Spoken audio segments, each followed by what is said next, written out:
Welcome to Cashflow Diary, a podcast where we discuss business, money, real estate, and the sharing economy. As a full-time real estate investor, entrepreneur, and all-around problem solver, I have had the privilege of developing individuals into powerful business owners. And today, the focus turns towards you. Our mission is to help you build your real estate empire by leveraging strategies to grow yourself, your mind, and your wallet. Let's get started.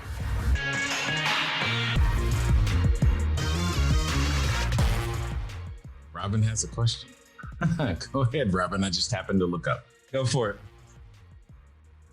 Well, I'm moving units, and I was just wanting to talk about all the little things that I shouldn't forget about.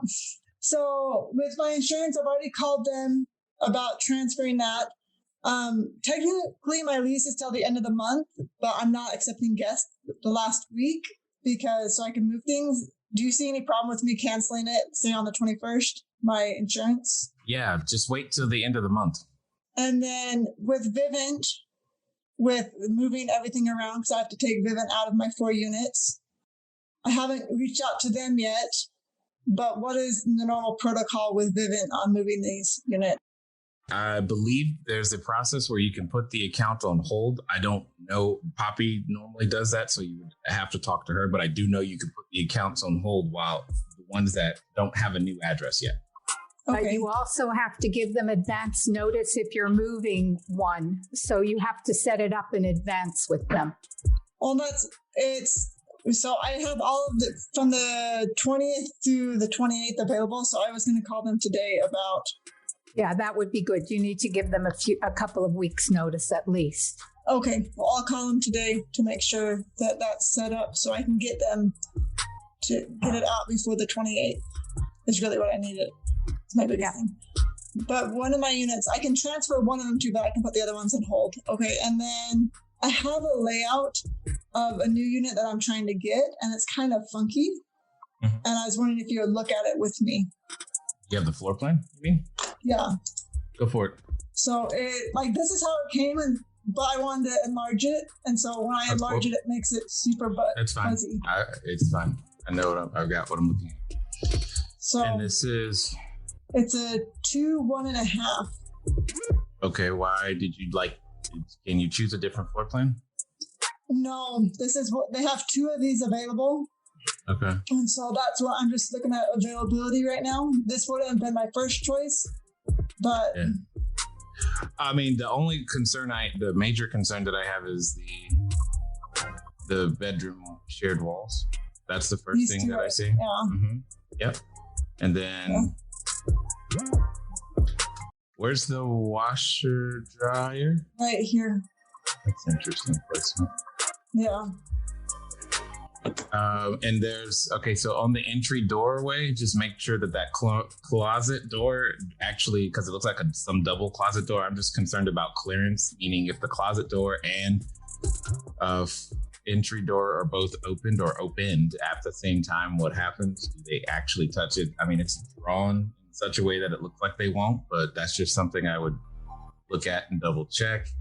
And then I find it interesting that the bathrooms are both accessible, just generally. Well, because this is only a half bath. I still find it interesting. No. Either way, it's cool though. That actually kind of gives you some additional choices because of that. Because if you've got both bathrooms accessible, then it's easier to have multiple unrelated people, because nobody has to go into someone's bedroom in order to get to one of the bathrooms. So that's kind of cool. My concern was this bedroom on the over first here. Floor? 5th floor.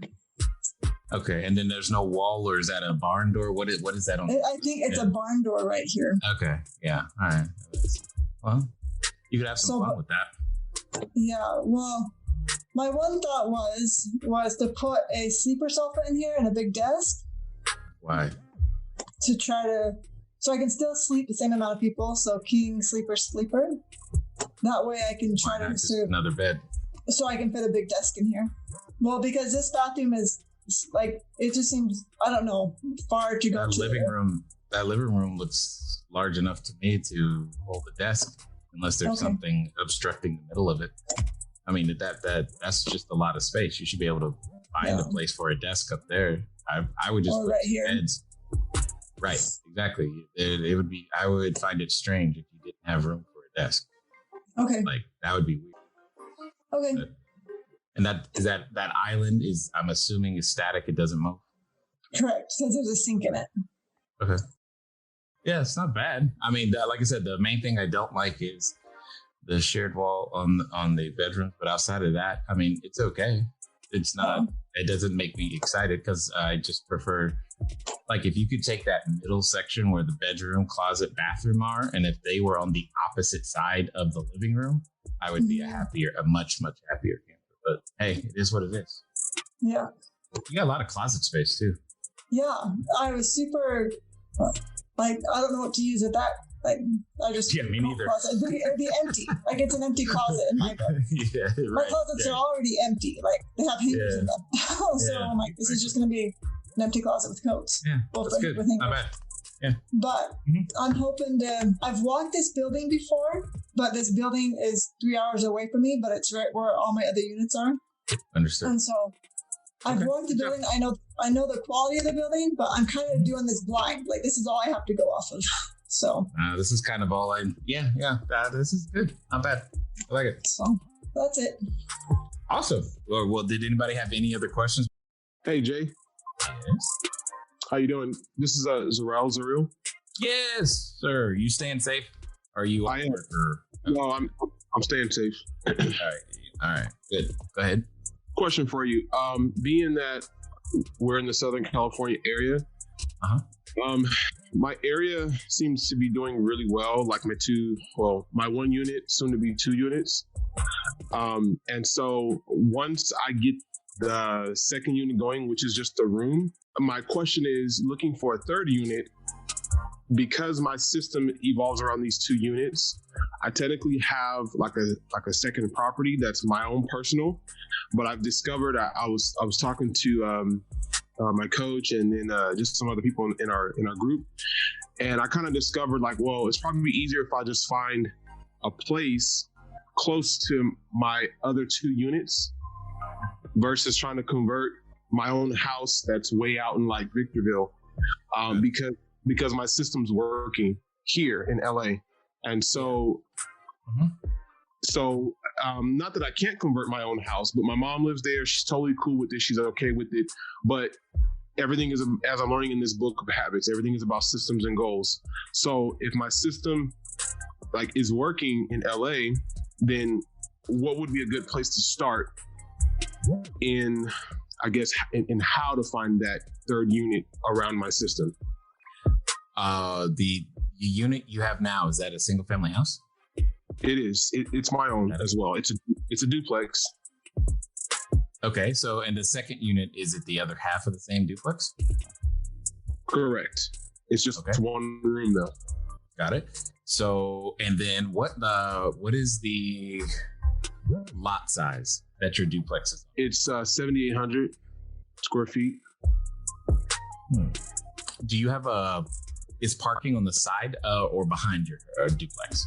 It's I have a driveway. I can comfortably put 2 to 3 cars there, let's say 3. And then I cut a third of my lawn and made that active space with pavers.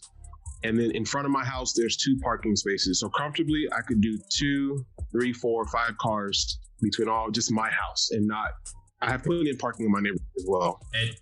And you already own this house, right? Or this duplex? Correct. Yes, sir.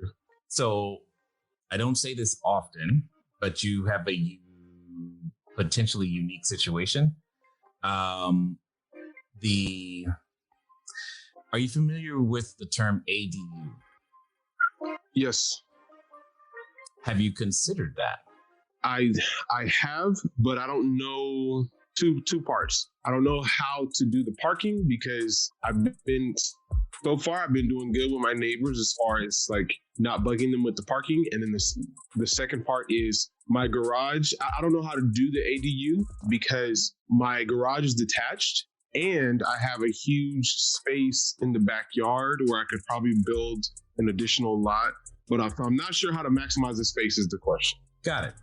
I wouldn't expect you to be unless you were an architect or an urban planner. Are you open to figuring it out? Because I think you have a unique opportunity. Here's where I'm coming from. It can either be an ADU or a DADU, a detached accessory dwelling unit. Either way it goes. And I happen to know someone who does financing for those in LA County specifically. So it's just an idea only because of all the other pieces you just said. Normally, I would just say it's time to go find another landlord. But I wanted to explore this idea just in case you had enough space, and it sounds like you do. And I believe he could guide you through this process, and you could just end up, a little tiny house back there or something, and all the correct type of parking and whatnot for your situation. That would do it. I'm open to it. I recently pulled some money out of my, I guess it's called 401k, because my job, they allowed me to do it without penalty. Good job. And instead of the money sitting there, I pulled it. So I'm open to the conversation. Yes. That's what I want. I think you should pursue that first. Outside of that, it's going to be back to the looking for landlords is really what it comes down to, is being able to find a landlord. And if you want it to stay in the same area, because since you do have a garage over there, talk to your neighbor, walk up. I don't know what the rest of that street looks like, but I want it to be as close as it humanly possible to where you are right now. And so that's where I would start. I wouldn't even start anywhere else since you're already there and you're doing single family houses. Because once you get spread out, that's when it gets expensive. Got it. That makes sense. Yeah. Yeah. I don't have issues with doing apartments as well. It's just, I know once I get the second unit mastered and my Profits First accounts recently just getting those. Once I get this all ironed out, I know the answer is find another unit. Oh, absolutely. So, well, I think we've demonstrated that. That's always the answer.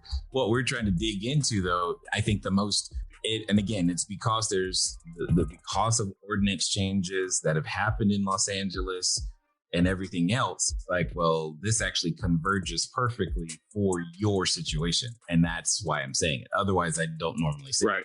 Okay. In fact, if I look in the chat, half the people are like, what's got you?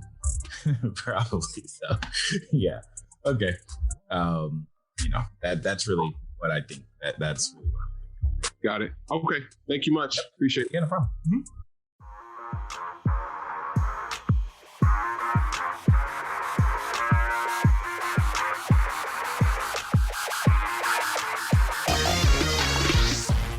Thank you for tuning in to the Cashflow Diary podcast. If you enjoyed this episode and you'd like to help support the podcast, please subscribe, share with a friend, and leave a rating and a review.